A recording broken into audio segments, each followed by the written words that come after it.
Caribbean Broadcasting Union officially opened its 55th Annual General Assembly on Monday night at the Naya Resort in Placencia Village.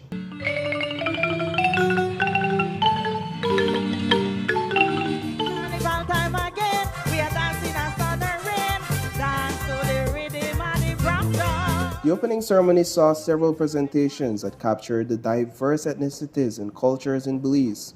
But the environment took center stage as the theme for this year's AGA is media and the environment. There are so many parts of the country that are protected.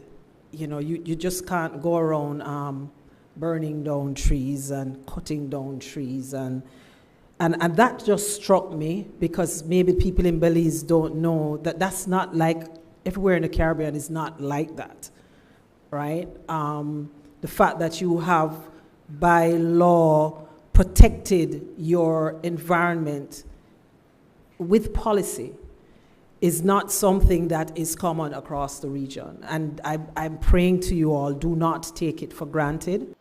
Prime Minister John Briceno was the keynote speaker at the opening event. He highlighted several government policy initiatives undertaken by his administration to safeguard the country's natural heritage. We here in Belize, we are deeply committed to the environmental sustainability and preservation.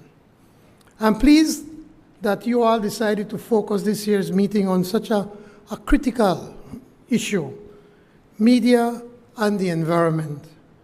Today I will share with you some of the work of my government, the work that we're doing in the areas of conservation and preservation. As a government, we are deeply committed to safeguarding our natural heritage and promoting sustainable practices that will ensure the long-term healthy and viability of our environment. As journalists, I trust you have all done your research, and so you know that Belize is home to a rich diversity of ecosystems, including pristine rainforests, vibrant coral reefs, and abundant wildlife. The Caribbean is at the front line of the negative effects of climate change. Unpredictable weather patterns fueled by fossil fuel emissions have caused significant damage to vibrant and necessary ecosystems. The media plays a key role in helping to inform the public, tell the stories of those affected, and hold authorities accountable. If you have all of these mangoes and then suddenly somebody starts to send mangoes into this country that are being sold cheaper than your mangoes, and they send lots and lots and lots of them. After a while, people might not remember the taste of the local mango, or they see it and it's hardly there, and they begin to think a lot more about this mango that they're getting from outside. That's the same thing that happens with content. So to the extent that there's so much imported content that is proliferating the entire region, it challenges how local people are able to see themselves, because they're seeing these other images that they are now like, I want to be like that, I want to speak like that. Monday night's opening ceremony also saw the Caribbean Community Climate Change Center receive the CBU's President Award.